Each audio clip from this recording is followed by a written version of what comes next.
I was the only girl in our posh London neighborhood, the group sweetheart of everyone around. Until my childhood friend brought that girl home. Right in front of me, she sneered with disdain. We're both girls, I know exactly what's going on in your head. What group sweetheart? You're just a schemer trying to act all sweet and innocent. You're all fools for falling for this fake nice girl act. But I just smiled silently, then turned around and snatched her father's business deal. Watching as her father slapped her repeatedly and dragged her by the collar to apologize to me. I smiled and patted her cheek. See that? This is what a real fake nice girl can do. Cross me again, and I'll break your legs. Ding! This novel reminds you to click the subscribe button in the bottom right corner to read the complete novel. As I pushed open the door to the private room, I heard a woman's voice. Her tone was high-pitched and spoiled. I'm telling you, Elsie Faulkner is nothing but a fake nice girl. Why won't you listen to me? We're all women here, we know what's really going on in her head. You boys are just too naive, treating that innocent act witch like she's some kind of treasure. Alaric, you absolutely mustn't let her fool you. The waiter who brought me recognized me and looked at me nervously after hearing those words. A flash of mockery crossed my eyes as I immediately pushed the door open and entered. Inside the room sat a group of young men, including my childhood friend Alaric Stanfield. The girl who had been speaking was Jolie Ainsworth, a newcomer to our social circle. Seeing me arrive, Alaric immediately looked guilty. He stood up with an awkward smile and said, "Elsie, what are you doing here?" I shoved him aside and slapped Jolie hard across the face. Jolie screamed and clutched her cheek, turning her head away. The next second, I grabbed a bottle of champagne from the table and smashed it over Alaric's head. Expensive bubbly mixed with shards of glass splattered everywhere. The escort girls screamed and cuddled up to their clients, looking utterly adorable in their fear. Jolie was the first to recover. She pointed her finger at me and shrieked, "Elsie Faulkner, how dare you hit me? Do you know who my father is?" I maintained my polite smile and slapped her across the face again. Years of working out had made me strong. After 2 slaps, Jolie's nose job was completely ruined. Looking at her disheveled state, I smiled gently. I don't care who your father is. Even if your father was the bloody King of England. If you dare insult me to my face, you'll be the first one I knock down. With that, I kicked her hard in the stomach, sending her tumbling back onto the sofa. Having dealt with that wretch, I turned to face the root of all this trouble. My childhood friend and heir to the Stanfield group, Alaric Stanfield. He was glaring at me angrily. "Elsie, don't you think you're going too far? We're just friends. Why are you being so aggressive?" I laughed coldly and grabbed my handbag from the table, smashing it into his face. The next second, I pointed my finger at his nose and exploded. Your so-called friend was insulting your fiancé to your face. And not only did you not defend me, you were practically applauding her. If you look down on me so much and don't want this arranged marriage, fine. Go renounce your inheritance rights and let your younger brother take over. Then my family can have a grand wedding with your brother instead. And I promise I'll never bother you again. But no, you want to have your cake and eat it too. Keep your inheritance but still dream of marrying for love. Keep dreaming. With that, I smashed my bag into his face again. The decorative letters on the bag left a clear imprint on his face that read, "AH." I flipped my hair and gave a meaningful look at the young heirs lounging on the sofas. The authorities have been cracking down lately. Be careful you don't get caught in their net one of these days. We all grew up in the same circles. I'm just giving you a friendly warning, don't be the one who sticks their neck out. With that, I casually wiped some of the champagne and blood off my bag and turned to leave. At the door, I snapped a quick photo of the Guthrie heir next to me.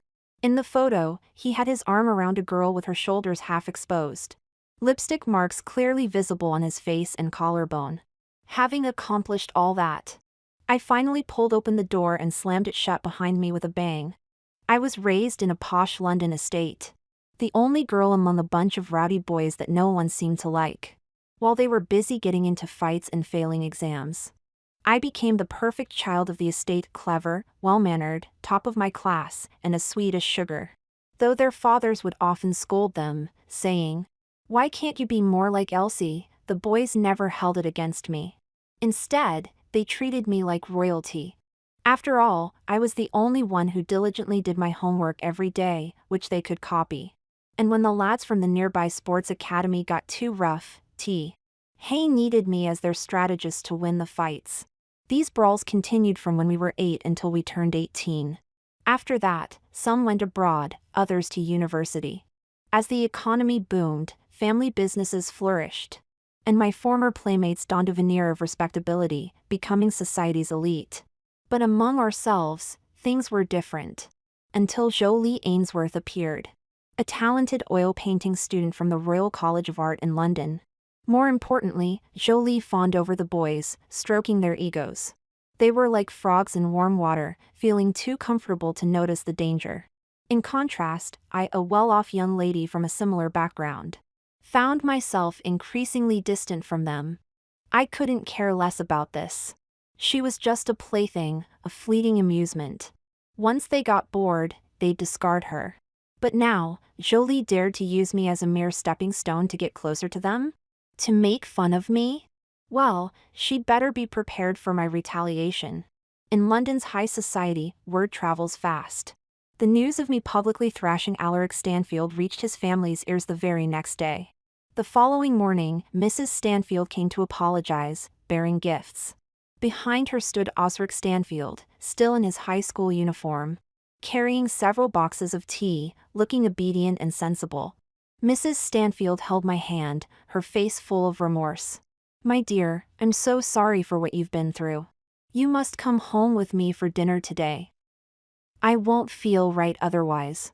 With that, she eagerly took my hand, said goodbye to my mother, and whisked me off to the Stanfield residence. Mrs. Stanfield had prepared a feast. Osric helped me get slippers from the cupboard and watched as I changed into them before entering. I handed him my bag, observing as he put it away carefully. Noticing his long, pale hands, I suddenly asked, "Osric, how old are you now?" Osric paused for a moment before replying, "I'm 19 this year." I nodded and stepped inside first. Over the years, as Stanfield Group expanded, the Stanfields, like us, had bought a villa in London's prime location. But everyone still preferred living together for the lively atmosphere. At the dinner table, Mrs. Stanfield held my hand, her voice full of apology. "It's my fault for not raising my son properly. To think he'd allow outsiders to upset you. My dear, I promise you, I'll set this right." I smiled and shook my head, saying diplomatically, "Mrs. Stanfield, I can see that Alaric is very fond of Miss Ainsworth. Perhaps we should let it be. You can't force love, after all." Hearing this, Mrs. Stanfield became truly alarmed. The Stanfield and Falconer families were in the midst of a crucial business collaboration. How could they let an outsider ruin the relationship between the two families? She immediately raised her voice, exclaiming, "Who does Jolie Ainsworth think she is? She's not fit to be a Stanfield daughter-in-law." The audacity! I could tell from the start she wasn't a good sort. Putting on airs and clinging to my son. Just as she finished speaking, we heard a loud bang from the front door. I turned to see Alaric and Jolie. They were carrying piles of gift boxes. And Jolie had traded her usual revealing outfits for a demure white dress, standing beside Alaric. Having overheard Mrs. Stanfield's tirade, Jolie's eyes were red-rimmed. She dropped the gifts, flung open the door, and ran out sobbing. Alaric was about to chase after her when Mrs. Stanfield's furious shout stopped him in his tracks. "If you dare leave now, don't ever think of coming back to the Stanfield house." Alaric froze on the spot. After a long moment, he slowly turned to face me, his eyes filled with undisguised hatred. I sighed and looked at Mrs. Stanfield. "You see, Mrs. Stanfield? It's not that I don't want to marry your son. We're simply not meant to be. Your son looks at me as if I'm his mortal enemy. If we were to marry, he'd be wishing for my early demise." I then lifted my gaze to Alaric, who probably didn't grasp the meaning behind my look. He still wore that expression of reverent fear, as if I were the queen herself. I let out a soft laugh. "Rather than this, we'd be better off taking a step back. Let our families continue their business partnership, while he and I go our separate ways." I smiled at Mrs. Stanfield. "And you'll always be my godmother. From now on, I'll still be your daughter. With that, I rose, picked up my coat from the sofa, and walked to the entrance. Alaric watched me with a complex expression. As if suddenly remembering something, I turned back to Alaric. "Oh, Alaric, I have something for you." The next second, I slapped him hard across the face. Looking at his handsome yet disheveled appearance, I let out a cold laugh. That slap is for betraying our engagement and cheating. I followed it with another resounding slap. And this one is for allowing Jolie to insult me, making me a laughingstock in our social circle. From this day forward, I wish you and Jolie a happy life together. You and I are now strangers. With that, I picked up my bag and left without looking back. Regardless of whether my marriage to Alaric exists or not, the business dealings between our two families remain inseparable. On the day of Alaric's wedding, I arrived as promised. Arm in arm with my brother. I wore a modest black cocktail dress, looking elegant yet not overly conspicuous. My best friend was surprised to see me there. "I didn't expect you to come." I picked up a glass of champagne, smiling with composure. The Falconers and the Stanfields are business partners. And I'm the future heir to the Falconer Group. Why shouldn't I be here? Moreover, I'm Mrs. Stanfield's goddaughter, so I should be here to congratulate them. My friend nodded and then gestured towards a woman with frizzy hair not far from us. "See that? That's Jolie's mother." Do you know why the Stanfields so easily allowed Jolie to marry into the family? Because Jolie got pregnant before marriage, and they found out. When Jolie's mother came to demand an explanation, she threatened to report them to the authorities if they didn't marry her daughter. With the recent crackdown, the Stanfields couldn't afford to be in the spotlight. I looked up at Jolie's mother, who was beaming with pride, and a glint of amusement flashed in my eyes. I didn't expect her to be such a formidable woman, using both threats and persuasion to get her daughter married into a wealthy family. My friend nodded and was about to say something else when a Stanfield servant approached, asking me to go backstage to help the bride. I agreed readily. As Mrs. Stanfield's goddaughter, it was only right for me to help out backstage. Led by the Stanfield servant, I was taken to an inconspicuous dressing room. Seeing Jolie in the dressing room, I raised an eyebrow and greeted her with a smile. I didn't expect that after marrying into a wealthy family, you'd still want to see his former fiancé. The servant discreetly closed the door and quietly left the scene. Only Jolie and I remained in the small dressing room. Jolie smiled and lifted her wedding dress to show me. "I called you here just to show off. Didn't you look down on me the most? But now, I'm the eldest daughter-in-law of the Stanfield family, Alaric Stanfield's wife." She looked up at me, her eyes full of challenge. "Elsie, you say you're the group's sweetheart of the upper class. But when it comes down to it, not a single person came to defend you. All your so-called good friends kept quiet when I called you a fake nice girl. Even your fiancé, I just had to crook my finger, and he took the bait. You think you're the golden girl, but in reality, you're nothing but a plaything in their eyes.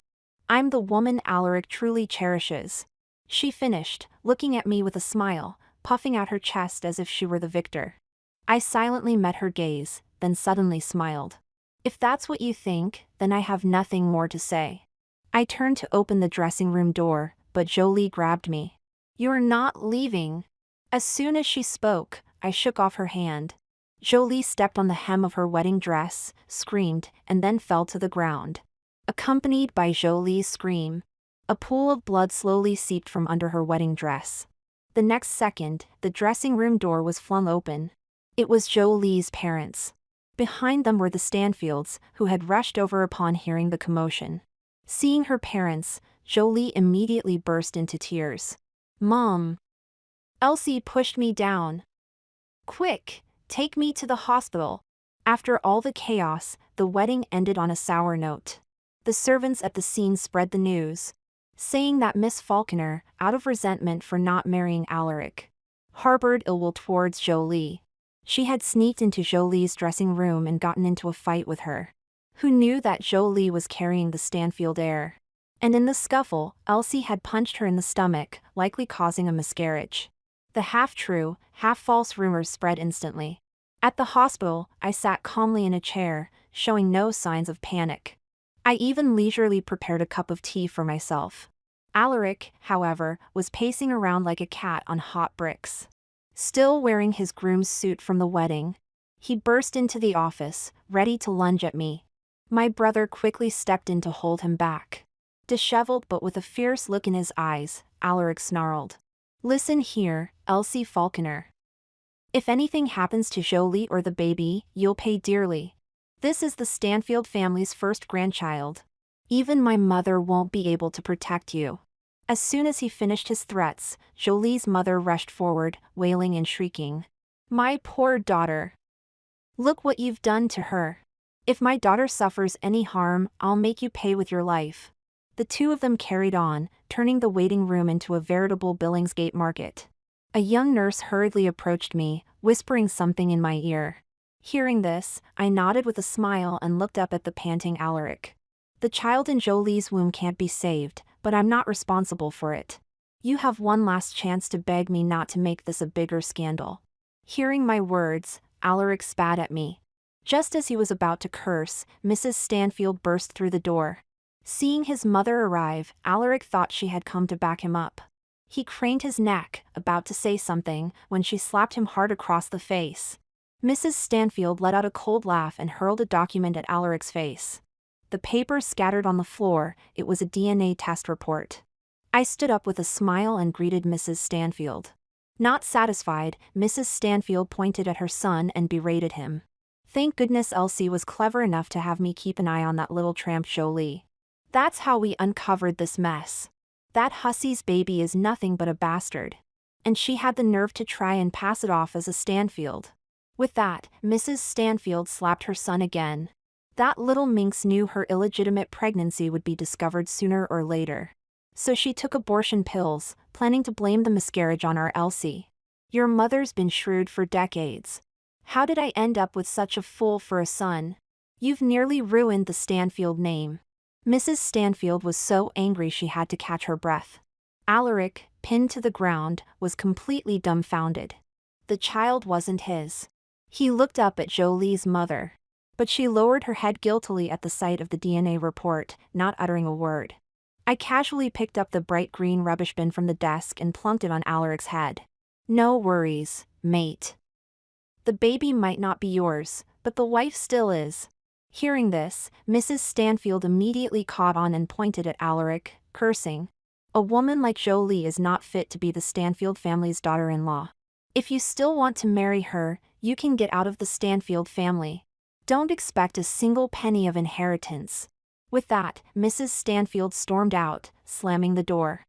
I looked at Alaric with pity, then raised my head to see his brother, Osric Stanfield, standing in the doorway. Dressed in his high school uniform, Osric's eyes held a depth beyond his years.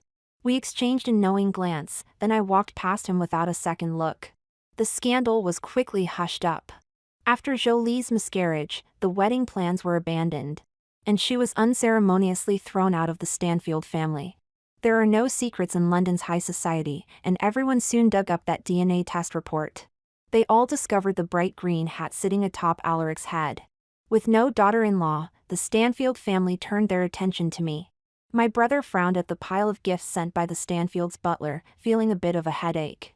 Although, from the current perspective, a marriage alliance between Stanfield and Falconer would be the best method for the two families' cooperative development.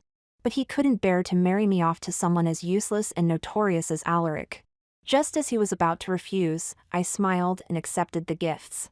He looked at me with confusion, but my smile didn't waver as I watched the Stanfield's butler walk away. The Stanfields don't have just one son. My brother immediately thought of a quiet, reserved person in a school uniform. Osric Stanfield. He then looked at me in disbelief. "Elsie, you beast." I just smiled and said nothing more. The reason for choosing Osric was simple. Young people are easier to control. My brother clearly thought of this too, his mouth opening and closing, unable to say a word. Finally, he let out a long sigh and allowed me to do as I pleased. Alaric wasn't one to settle down. After lying low for a while, he fell in love with someone else. This time, it was a young girl who had just started university. Luxury cars, fine wine, and designer goods flowed like water from Alaric to this pretty and innocent young girl. Coincidentally, the high society romance trend had made a comeback on short video platforms. Opening the app, it was all about a life of extravagance. Handsome young heirs in suits from London's elite circles, and innocent heroines from respectable families. In this social media environment, the young girl really believed she was in a once-in-a-lifetime epic romance. She was sweet-talked by Alaric and gave herself to him. Even so, the Stanfield family and their social circle didn't seem to mind. No one would say Alaric had low morals. They would only say that young Mr. Stanfield was lucky to have hooked up with such a young girl. With Alaric no longer helping, the heavy burden of the Stanfield group could only be placed on Osric, who had just finished his A-levels. During this time, I got along well with him, and Mrs. Stanfield was also very pleased with her second son's diligent efforts in sharing the family's responsibilities. She even vaguely hinted to Osric. The Stanfield family had always favored the capable, and if he had ambition, the Stanfield family could give him what he wanted. As the cooperation between the Falconer and Stanfield families deepened, I saw Osric more and more frequently, and Osric's transformation was very obvious. In just 2 short months, he went from an inexperienced, fresh-faced intern to a young man with some experience under his belt. Seeing how promising Osric was, families with daughters around his age in London's luxury circles started extending olive branches, hoping to cultivate a relationship between Osric and their daughters.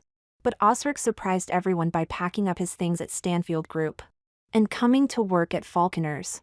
I felt uncomfortable using him, but my brother didn't mind at all, saying, "A new brother-in-law is the most energetic workhorse. If we don't exploit him now, when will we? Elsie, your moral standards are too high. You're only making him work 12 hours a day? If I were you, I'd make him work 24/7. I was about to argue when I received news from the servant I left at the Stanfield house. Alaric had gone to Las Vegas. In traditional billionaire romance novels, there's always a cliché yet beloved plot that almost every tycoon must go through, the grand gesture to win back his wife. Alaric was no exception. Just when Alaric and his new flame were in the throes of passion, my maid planted in the Stanfield household finally proved her worth. In Alaric's love nest, under the housekeeper's guidance, Alaric's new flame discovered Jolie's existence merely by a pink nightgown. The new girlfriend, coming from a modest background, had never mingled with London's elite before. She was unaware of Alaric's past, only knowing that he had been engaged to someone, but it eventually fell through. Combined with the housekeeper's evasive explanations, she truly believed that Jolie had abandoned Alaric for another man, running away on their wedding day and nullifying the engagement between the two families. Most importantly, Alaric had a type. Jolie and the new girlfriend looked about 70% alike. With this seemingly irrefutable evidence, the new girlfriend assumed Alaric was still hung up on Jolie, and that she was merely a replacement. In a fit of anger, the new girlfriend bought a ticket to Las Vegas and fled. By the time I received news of Alaric's cross-country pursuit to win her back, Osric and I had already landed in Las Vegas on a flight from London. Las Vegas nights were a dazzling spectacle of excess and indulgence. The Falconer family also had business interests in Las Vegas. Osric and I got into a chauffeur-driven car heading towards our hotel. Watching the bustling street scenes, I suddenly spoke up. "Osric, that project you closed with Stanfield Corp last month, what was the net profit?" A flicker of surprise crossed Osric's eyes, but he answered honestly. "About £20 million. I nodded, saying nothing more. Last month, Osric had worked overtime with the team at Stanfield Corp, spending an entire month to secure this project. For this project, Osric hadn't slept before 2 a.m. for a whole month. It was no small feat. The next day, I took Osric to the racetrack. Alaric and his new girlfriend were just ahead of us. Alaric was clearly a regular here. Before he even entered, staff members approached him, bowing and greeting him deferentially. I narrowed my eyes, not missing the flash of pride on his girlfriend's face. Osric was still a greenhorn, and although he had learned horseback riding, he had never been to a place like this. I had him change into an assistant's outfit, while I donned flashy jewelry and led him into the venue. A waiter presented the betting guide. I gestured for Osric to choose a horse and place a bet. But Osric shook his head, indicating he wasn't interested. I chuckled softly and casually pointed at a horse for a win bet. £5 million. I casually opened the window of the VIP room. Alaric's voice drifted in from next door, sounding every bit the tycoon. Darling, pick any horse you like. Then came his girlfriend's voice as she pointed out a number, followed by her coy plea. But honey, what if we lose? Alaric's indulgent laugh followed. To see you smile, it's worth every penny. With that, Alaric didn't even glance at the guide. Before snapping his fingers at the waiter behind him. Place 20 million on my lady's choice. After hearing this, I closed the window and took a sip of tea from the table. Beside me, Osric had started pinching the bridge of his nose. £20 million. What he had to work sleeplessly for an entire month. And Alaric was just squandering the money he had worked so hard to earn. A glimmer of amusement flashed in my eyes, but I remained silent. The race ended quickly. Unsurprisingly, Alaric lost.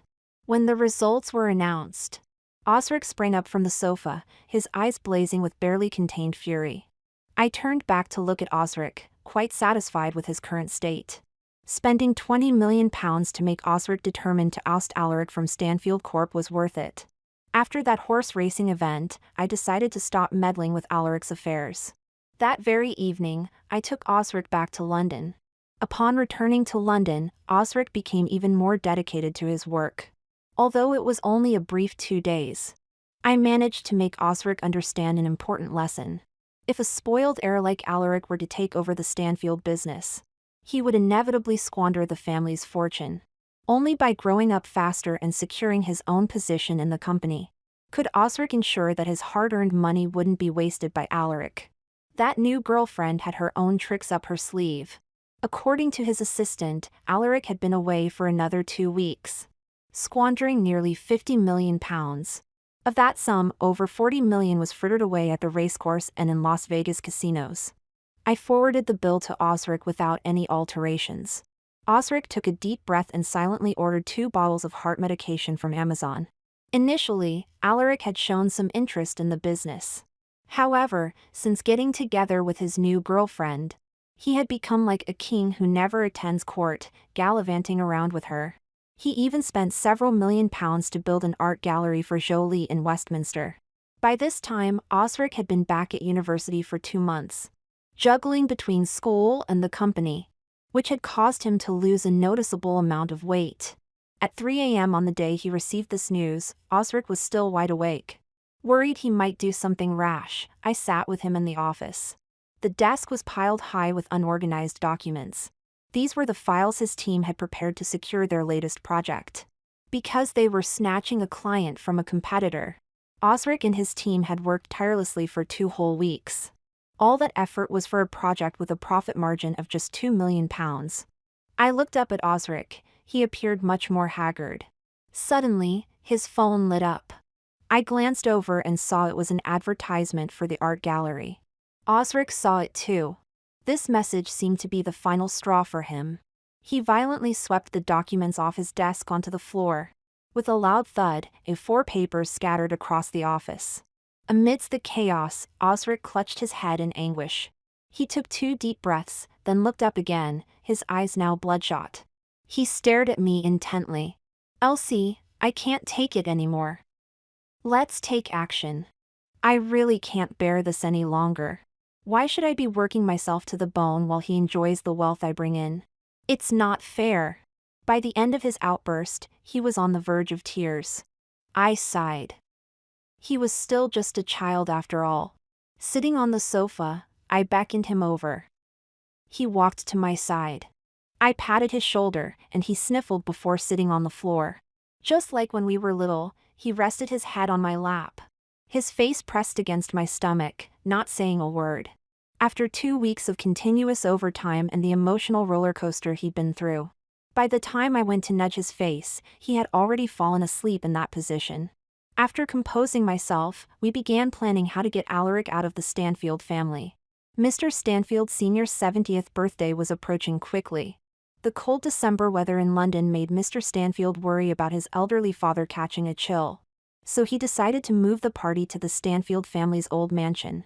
The hillside villa was spacious and had a lovely view of the surrounding landscape.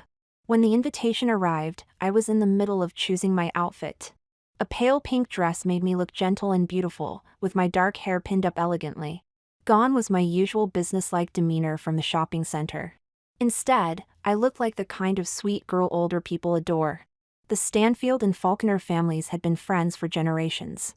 When our luxury car pulled up to the Stanfield mansion, members of the family came out to greet me personally. I affectionately linked arms with Mrs. Stanfield, saying coyly, "Mrs. Stanfield, why did you come outside? It's so cold. You all should go in. Next time just have Osric come get me. His skin is thick so he doesn't mind the cold." Alaric wasn't there to greet us. When we entered the banquet hall, he was still nowhere to be seen. As guests continued to arrive, Alaric remained missing. Mr. Stanfield frowned and asked the butler, "Where is my eldest son? What time is it now?" The butler wiped his brow nervously, hesitating to speak. I felt a flicker of disdain in my eyes. It would be a miracle if Alaric showed up on time. A week ago, 2 workers had died at the art gallery he was investing in for his new girlfriend in Westminster. The workers had been renovating the gallery without proper safety equipment. They fell to their deaths while climbing over a guardrail. Alaric's new girlfriend was already a minor internet celebrity, so this incident quickly became trending on Twitter. Originally, if the gallery had simply followed regulations by apologizing, paying compensation and implementing safety reforms, the matter would have been resolved. But she had been spoiled by Alaric for so long that she had become incredibly arrogant. She actually went on Twitter and posted an incredibly stupid tweet. All this hard work preparing the gallery, and now everything has to stop just because someone died. What a shame. She even added some sad face emojis. She had expected followers to comfort her as usual, but she was dead wrong. This was a matter of human lives, yet she treated them as worthless and only cared about her money.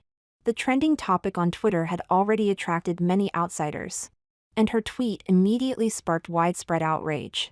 Some particularly vicious netizens dug up her old tweets and discovered she was a veritable treasure trove of material, rivaling certain period drama characters. Her past gems included, "I have no obligation to share my fashion choices. My dainty size 3 feet. Let's art.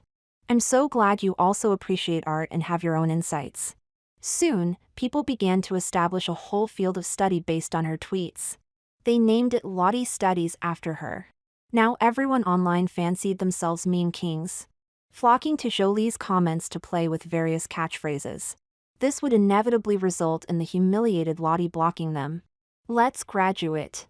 Alaric had also been delayed in Westminster due to this controversy and had yet to return. This was completely outside of my original plan. I had intended to use this party as an opportunity to subtly criticize Alaric in front of his family. But I never expected Alaric to hand me such perfect ammunition on a silver platter. Seeing Mr. Stanfield's increasingly dark expression, I let out a soft laugh and said gently, "Alaric is probably still in Westminster and won't be able to make it back anytime soon. Mr. Stanfield, why don't we go ahead and start? We shouldn't delay things any further." Mr. Stanfield's face instantly darkened. "Westminster? What on earth is in Westminster that's so important he has to be there?" I covered my mouth lightly, laughing. Without Alaric, that left only Osric. Mr. Stanfield brought Osric around to socialize, and amidst the clinking of glasses, Osric's poise and manner completely refreshed his father's perception of him. In just half a year, Osric had undergone a remarkable transformation. 6 months ago he was still a fresh-faced school leaver who had just finished his A-levels. But after half a year of work and training, Osric had rapidly grown into someone who could stand on his own. All the guests at the Stanfield home were influential figures. Osric had worked or interacted with many of them to varying degrees. They all had vivid memories of this young gentleman, and eagerly came over to chat when they saw him. This unmarried young man with a bright future ahead of him generated even more buzz than his father. He became someone all the elite families wanted to connect with. The party didn't end until evening. I stayed by Mrs. Stanfield's side and joined the Stanfield family's private dinner. Next to me was Alaric, who had finally arrived looking travel-worn. Seeing me there, a flash of disgust passed through his eyes, but he remained silent. When the elderly Mr. Stanfield Sr., well past 70, saw me arrive, his eyes lit up and he quickly beckoned me to sit beside him. At the dinner table, he took my hand in Alaric's, asking earnestly, "You two childhood sweethearts have known each other for so many years. Grandpa doesn't have many years left. My greatest wish is to see my great-grandchildren while I'm still alive. I wonder if that wish can come true." He looked at me with a kindly expression as he finished speaking. I smiled and gently withdrew my hand without saying a word. After several rounds of drinks, I excused myself to use the powder room and left the dinner table. In the bathroom, I turned around to find Alaric standing behind me, his face expressionless. "Elsie, we need to talk. We're both at the right age now, it's time to put marriage on the agenda. Grandpa has watched you grow up since you were little. You have a responsibility to fulfill his wish." Hearing him say this, I stared at him in disbelief. "Alaric, are you still half asleep? Or did you leave your brain back in Westminster? Why don't you take another look before saying anything else?" With that, I looked him up and down, letting out a cold laugh. If you had said this before marrying Jolie, I might have reluctantly agreed to a business marriage for the sake of our childhood friendship. But as you know, you've already been married once. You're damaged goods now. We strong independent women can't accept that kind of man. If people found out our esteemed Falconer family married such a man, we'd be laughed at to no end. As I finished speaking, I could clearly see Alaric's mouth twitching. He couldn't hold back any longer. "Elsie, don't go too far. We could have a business marriage and each do our own thing afterwards. What's wrong with that? We could just have a kid to keep up appearances and be done with it." The moment he finished speaking, I slapped him hard across the face. Smack! A large handprint instantly appeared on Alaric's face. He was stunned by the slap.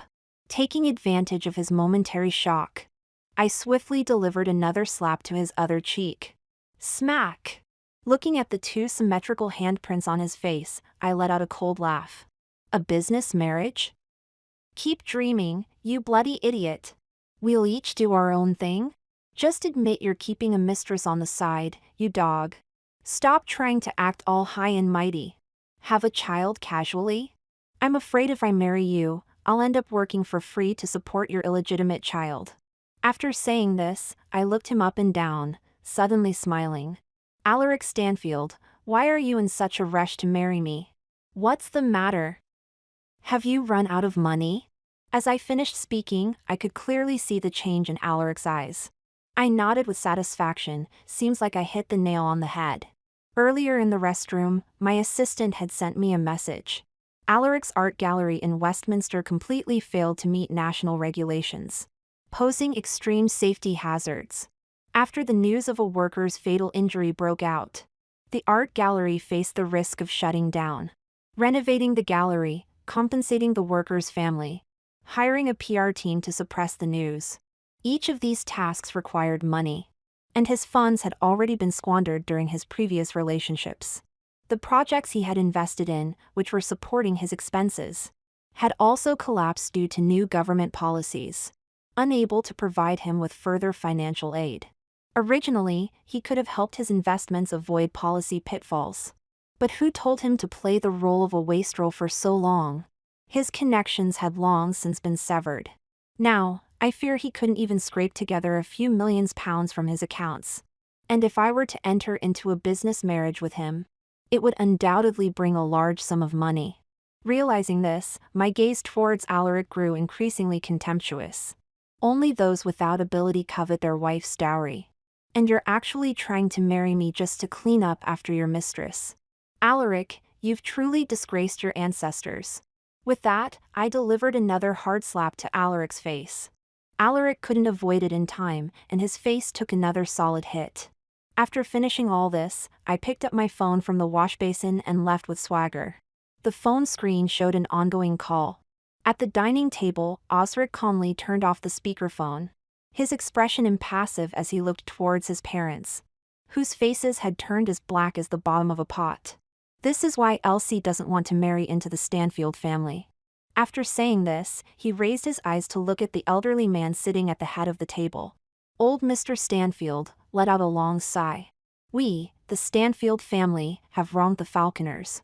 That's right, I had dialed Osric's number the moment Alaric came to find me in the restroom. Quick-witted Osric turned on the speakerphone as soon as he heard my first sentence, allowing all members of the Stanfield family to see Alaric's true colors. Sure enough, when I returned to the dining table, not a single person in the Stanfield family mentioned the topic of marriage again.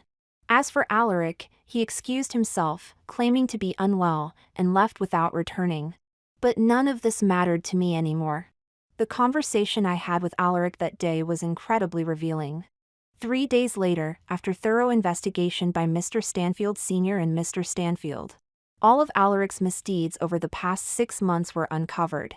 Keeping a university student mistress, gambling on horse races in Las Vegas, and gambling in casinos, wasting money to build an art gallery for his mistress, and offending local dignitaries in the process. He even caused a major scandal in the current climate, stirring up massive negative public opinion online. Every single one of Alaric's good deeds was enough to drive Mr. Stanfield to his grave. According to Osric, in the family chapel at the Stanfield's Hillside Manor, Mr. Stanfield beat Alaric so severely that he broke 2 canes. Mr. Stanfield Sr. despised spoiled rich kids the most. Seeing his grandson behave this way nearly killed him with anger, and he immediately called for his private doctor. This only made Mr. Stanfield beat Alaric even more viciously.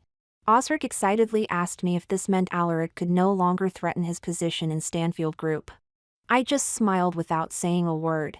Alaric's current behavior was only superficially terrible. It wasn't nearly enough for the Stanfield family to abandon him. After all, in the eyes of the Stanfields, which man doesn't make a few mistakes? What Alaric did was merely keeping a mistress he shouldn't have, spending money he shouldn't have spent, and doing some foolish things. Once he behaves himself for half a year, he'll be back in their good graces. When that time comes and he makes his comeback, he'll surely be a big problem again. What I wanted was to ensure he could never set foot in Stanfield Group again. On the 3rd day of Alaric's punishment, the production department of Stanfield Group submitted a report to management. A large batch of raw materials purchased for the warehouse all failed to meet standards. The precision of the manufactured parts couldn't meet customer requirements or export standards. If this large batch of materials couldn't be used, it would cause Stanfield Industries losses starting in the 8-figure range. This threw Stanfield Industries into complete chaos. Mr. Stanfield rushed to the company to deal with the matter. In the end, they discovered that the culprit was Alaric. He had privately changed suppliers just to pocket a £1 million kickback. The timeline of receiving the kickback coincided exactly with when he was gambling on horses with Lottie. He couldn't afford to lose $20 million in liquid assets, nor could he come up with that amount to quickly get cash without selling his property and alerting everyone that Alaric was so broke he had to sell his house. He simply took the kickback from the supplier. After all, the money was right there for the taking. He figured the materials were all about the same, and lowering the precision by 1 grade wouldn't kill anyone. But he guessed wrong. Lowering the precision by 1 grade could indeed kill someone. The first to die would be himself.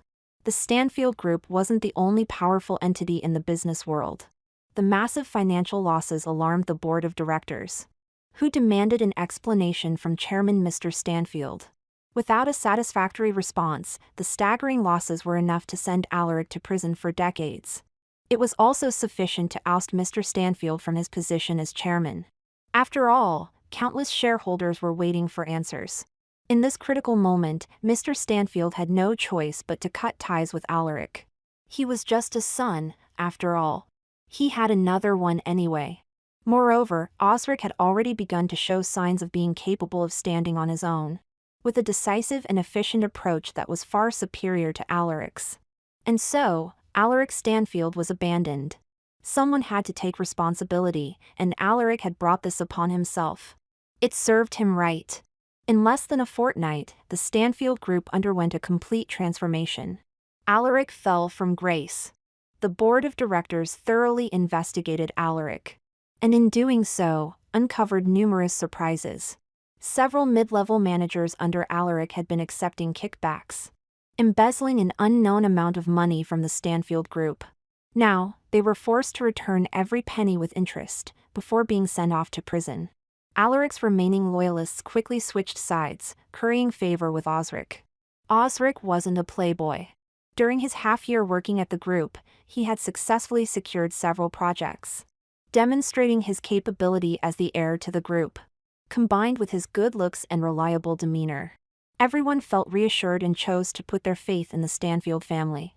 During the liquidation of Alaric's assets, Lottie, the innocent-looking girl, had caused a scene at the Stanfield residence.